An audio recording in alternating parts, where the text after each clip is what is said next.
tell you a story about a desperado I know. He was the worst bad man in Texas. Texas' most famous outlaw.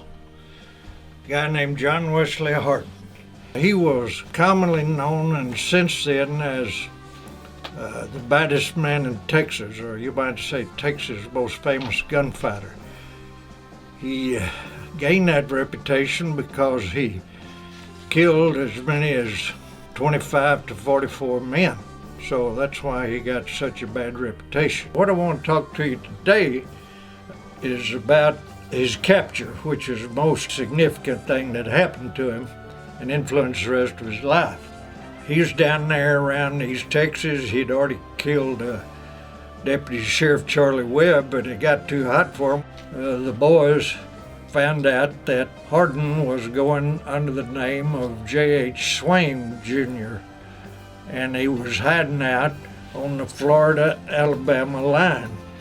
John Wesley, he wanted to take the easy life instead of having to work real hard for a living, so he got to gambling and he owned a saloon down there. About that time, Duncan and Armstrong, they make the trip to Florida because they had seen in the letter that that's where the Hardins were living. The arrest and capture of John Wesley Hardin is not very well known, the details, and so we're going to try and show you what happened.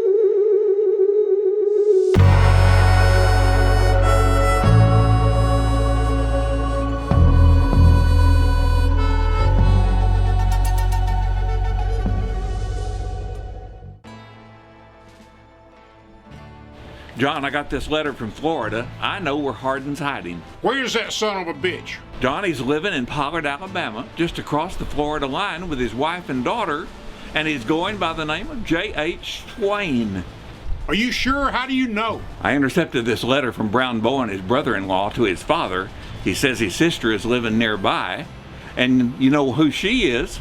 That's Hardin's wife, Jane Bowen. That sounds good, Jack. When do we leave for Florida?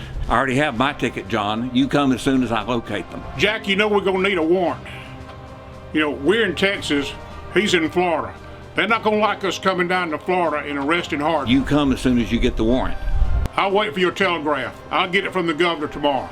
Okay, boys, I got it all set up with my railroad. The Pensacola office just called and confirmed that Hardin and his three buddies are gonna be on a 5 o'clock train to Pollard. I think we should take him on the ground. Take him on the ground before he gets on the train. I don't think so, Bill. Hardin's the quickest with the gun I have ever seen. If we try to take him in the street, innocent people are gonna get hurt. Best thing we can do is take him on the train. Yeah, there's a $4,000 reward for him, and he's not gonna give up easy. So you're right, he'll probably shoot somebody or somebody will get hurt for sure. Well, why don't we wait until he's on the train and sitting down?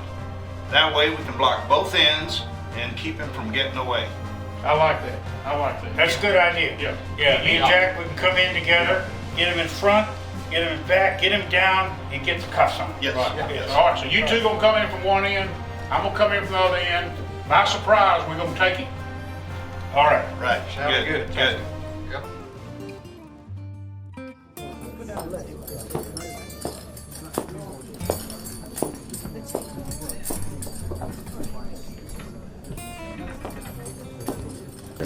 You can play some cards too, actually.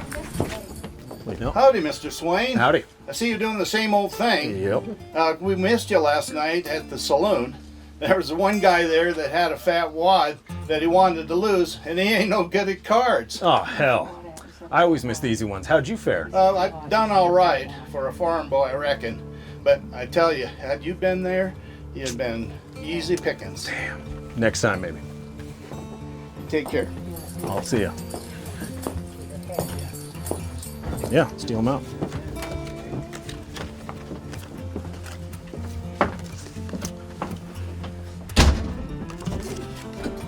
Texas, by God! Got you, Hardin! Gotta get that gun out! Hey, get back! Hit it!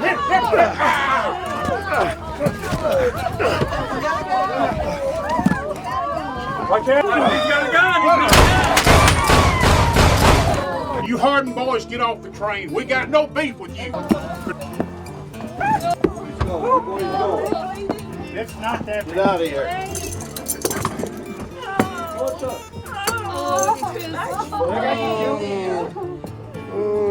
What's going on back there? We got who we came for, and no one else was hurt. He's just a piece of trash. We got him. Yeah, I'm glad we got him. It was on my railroad.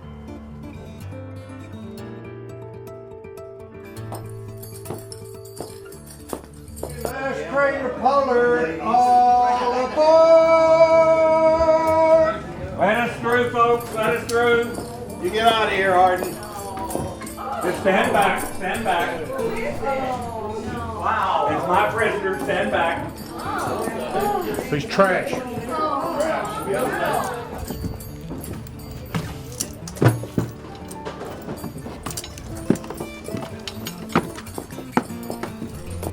Right down there in the middle. Hey, John. I still don't have the papers. And worse than that is, I think Hardin's men are following us. Well, And they won't take him. That doesn't surprise me. Whether we're in Florida or Alabama or wherever we are, all the way to Texas, that's what we're going to deal with. Well, I still don't have the papers, but I'm going to go down to the telegraph office and see if they've come. Okay, I'm going to be sitting right here waiting.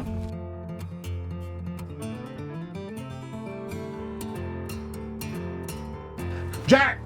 JD. We got him! We got him! What'd they say? The papers are on the way! Where are they? They're going to be in Montgomery when we get there! Well, let's get this train rolling. Let's get this train rolling!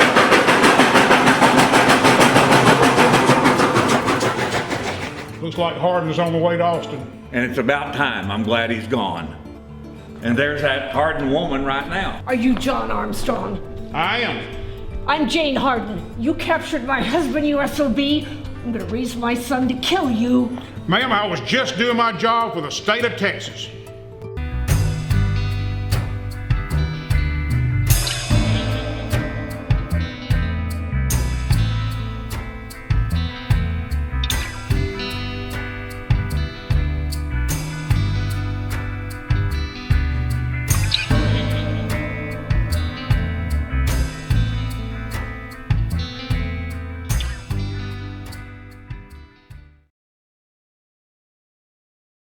Hardin's last words were, "Brown, you have 4 6s to beat," because there were 4 pairs of dice and he had thrown 4 6s. He said, "Brown, you have 4 6s to beat."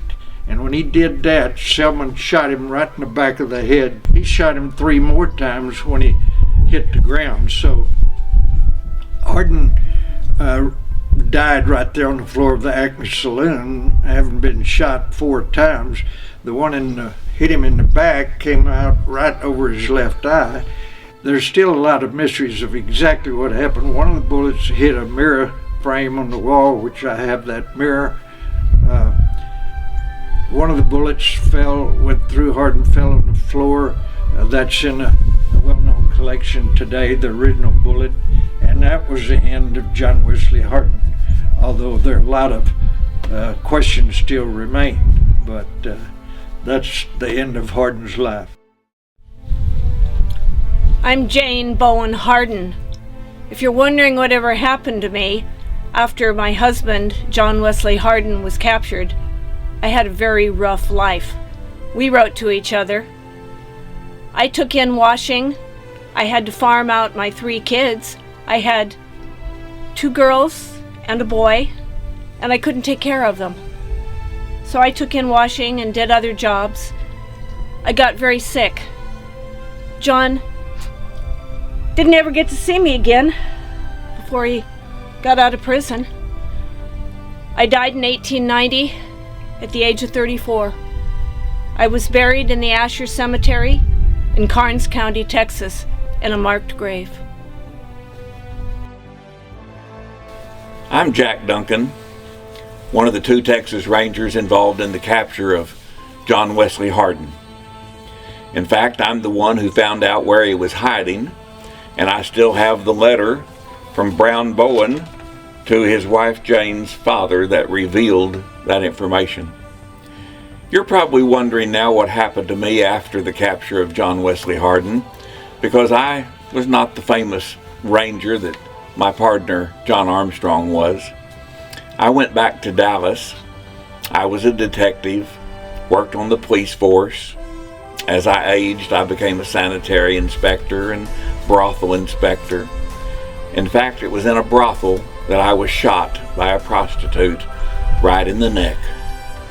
The doctor was unable to get the bullet out, and for the rest of my life, I had a tracheotomy that caused me a great deal of problem. In fact, when I was killed in a car wreck, they say that probably the reason for my death was not so much the wreck as it was that the silver tube in my trach was pulled out and I smothered to death. I was buried in the Greenwood Cemetery in Dallas, Texas, and in 1988, historian Rick Miller wrote my biography, The Bounty Hunter. And that's who I am, Jack Duncan, the Bounty Hunter. You may wonder what happened to John B. Armstrong, Texas Ranger, after the capture of John Wesley Hardin. Well, I became famous.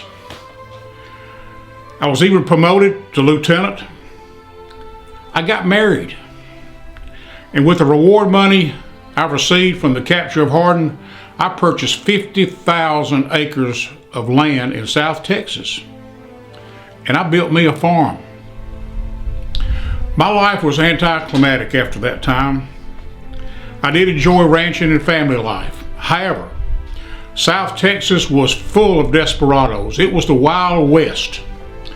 So I joined a special Texas Ranger unit to rid Texas, South Texas, of these desperados.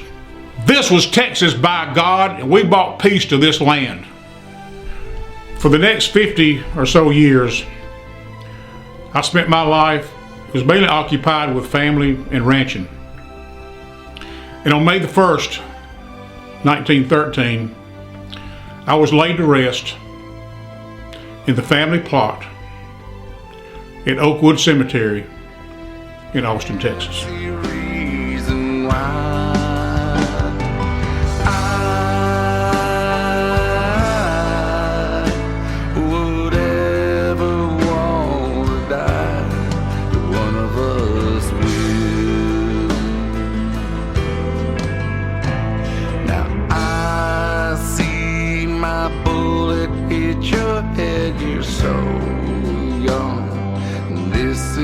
So sad, but suddenly